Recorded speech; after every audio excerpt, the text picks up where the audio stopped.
We got lost in a forest, and it was one of the strangest experiences of my life. I'm a teenager, and I've been in scouting and Boy Scouts for nearly all my life, and I really enjoy exploring with my friends and being trusted more as I'm older now. A few years ago, me and two girls named Amy and Harriet were asked to head into the woods surrounding our campsite to find a long, straight stick suitable for carving into a point. Bear in mind that I was a lot younger back then. Harriet was older and Amy only 1 year older than myself. We had been walking in deliberately the same direction as to not get lost, and memorizing the surroundings as we went in order to find our way back easily. About 15 minutes in, we couldn't find anything to take back, so we turned around to return to the campsite. That's the initial panic set it.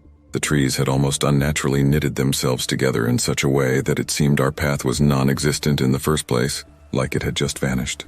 We looked around 360 degrees, and now everything looked exactly the same. Trees we could have sworn were different from one another appeared as all copies of the same tree. We kept walking in what we thought to be the correct direction, whilst shouting out for help, and eventually came to a concrete path, almost like a road, but very thin, separating the forest, splitting it into two. We didn't follow the road as it went in the wrong direction to our campsite. On the other side of the path was more forest. However, nearby was an abandoned shack, likely used for storage or whatever else. We had no idea anything like this was out here in these woods, so we just kept walking. We eventually came to a road we didn't recognize. A woman wearing a pink and purple regatta outdoors coat walked past, and we frantically asked her for the direction of our campsite, as by now, according to our watches and Harriet's phone, we'd been walking for an hour and a half. She said she'd never seen us before, but she said there's another campsite in that direction. We followed her advice and eventually came back to our campsite. We frantically apologized for being so long and that we couldn't find anything. The leader, Ian, could see all three of us were shaken up, and he stated confused that we'd only been gone 25 minutes and that our free time was still going on. To this day, this baffles all three of us, as our free time was 40 minutes long, and our watches and phones had said we'd been gone for hours. The forest we were lost in felt crushing and claustrophobic, like we'd entered an area that the concept of time didn't apply to. I believe in the paranormal, however, this was so unlike anything I've heard or experienced before. It literally was like we'd been in a time vortex or something, and that hours in the forest were only minutes in the rest of the world. The feeling was very strange, and it stuck with me for the rest of the camp. Thanks for reading my story. It's a weird one, but it's true. And for our next story is from a police officer in the southern U.S. in a suburban department of about 100 sworn officers. I work in a college town. I've been on about 10 years now, made sergeant 4 years ago, but at the time of this story, I was just 2 years on, working night shift patrol. I've been lucky that not a lot has affected me, mentally anyway, during my career. I don't have kids. That's how it gets to you usually. You can build all the mental walls you want, but when you have an emotional connection with your kids and see something happening to kids, the walls mean nothing. Anyway, this one stuck with me. Still makes my hair stand on end, especially when it rains. It was September, just after midnight. I get put on a call of shots fired. Now, normally these calls turn out to be either fireworks or perhaps a car backfiring, but mostly fireworks. So unless we get multiple calls on it, or a confirmed gunman or someone confirmed wounded, we just send one unit. That night it was me. The shots fired was reported around a college football stadium. This was during football season, so there were a bunch of really big white tents set up all around the parking lots for tailgaters. I notified dispatch that I was on scene and started rolling through the parking lots, casting my spotlight here and there. It was raining pretty heavily and hard to see. About halfway through the lots, my spotlight illuminated the silhouette of a man sitting in a folding chair under one of those big tents. I pulled closer and lit him up, and notified dispatch that I was out with one in the parking lot. His back was to me. He appeared to be hunched forward as if his elbows were on his knees and his head leaning forward. I walked towards him and started calling out to him. Can't remember exactly what I said, but something like, "Hey man, you okay? You heard anything strange? Can you come talk to me?" He didn't move or answer. As I drew closer, I lit him up with my flashlight. I then noticed the outline of a shotgun on the pavement next to him. Combined with him not answering and the nature of the call, it was enough for me to break leather and have dispatch hold the channel. I kept calling to him as I approached, asking him to show me his hands, etc. 30 feet, 20 feet, 10 feet. My handgun, Glock Model 22, has a Streamlight TLR1 light on it, so I had him lit up. 6 feet under the tent with him. 5 feet, 4 feet. I close on him, come around to the front of him. Shotgun suicides are difficult. Often if they put the barrel under their chin, the blast from the barrel will blow the gun out from under their chin before the shot ever hits them. There was a guy in my hometown that succeeded in a shotgun suicide, only because he did it in front of a pond. Put the barrel under his chin, pulled the trigger, only managed to blow his face off. Coroner said he probably ran around screaming through the hole that used to be his mouth before he drowned in the pond. This guy succeeded. Blew his head clean off. You do this job long enough, you notice funny little details. His elbows were indeed resting on his knees. It was as though he blew his head off, set the shotgun on the ground next to him, and then leaned forward and rested his elbows on his knees to think about what he'd done.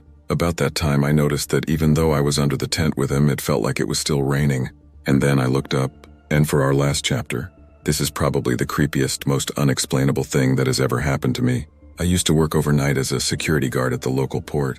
Usually none of the port workers would stay overnight except for the safety official. I wouldn't be on the shift alone since the site has a radius of nearly 2 miles. Overnight, usually there would be 3 guards, including me. Since the area was fairly big, there were different posts, but front gate was the main entrance area where all of the guards would be stationed overnight since there was no need to put them in other posts, due to the fact that there was no activity in the site at this time. The veteran guards that have been there for years would often say that the site was haunted, given the fact that there have been accidents and deaths that occurred in the area a long time ago. I was aware that people died there due to freak accidents, and I do believe in angels and demons since I'm actually a religious person. But I always thought that the superiors were just messing with the new guys. I would work 5 to 6 nights out of the week, and for the first few weeks I never really saw or heard anything out of the ordinary, except for maybe a few questionable creaks, and would see a few misplaced objects while doing my patrol rounds. But nothing too crazy.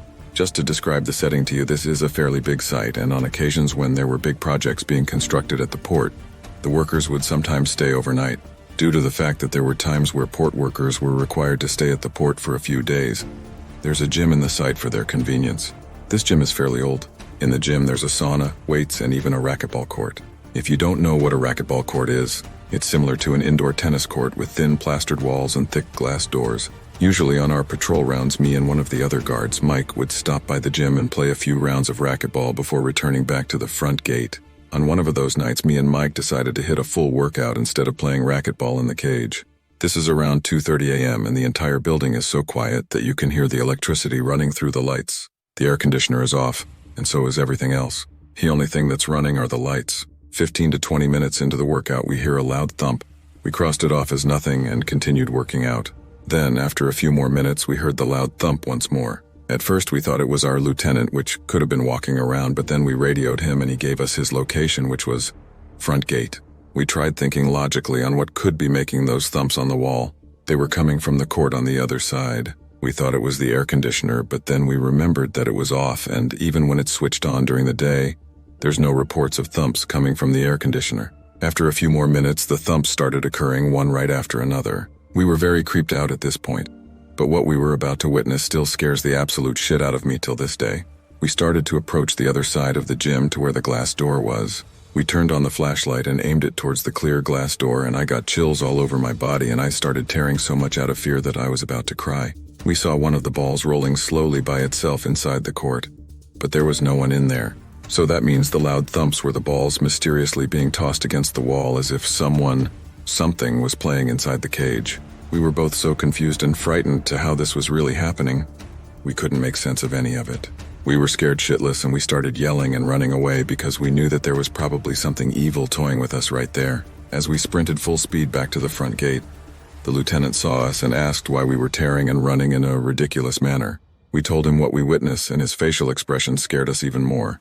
He then said, "That's why there's always guards that quit often. There's something evil in the area, and it's not the first time that something that bad has happened here." He then showed us security footage of dark figures and shadows literally passing through the office areas and lights mysteriously switching on and off. Till this day, I still get chills recounting my experience with my friends and family, and I'm even getting chills right now as I'm typing this. I had never had a real encounter with the supernatural until that night. Many say that it was a demonic presence messing around. Others say it was a ghost of a dead person who died in the area. I don't know what it was, but I didn't last long in the job after that. There were other experiences, but I'll send it at a later time.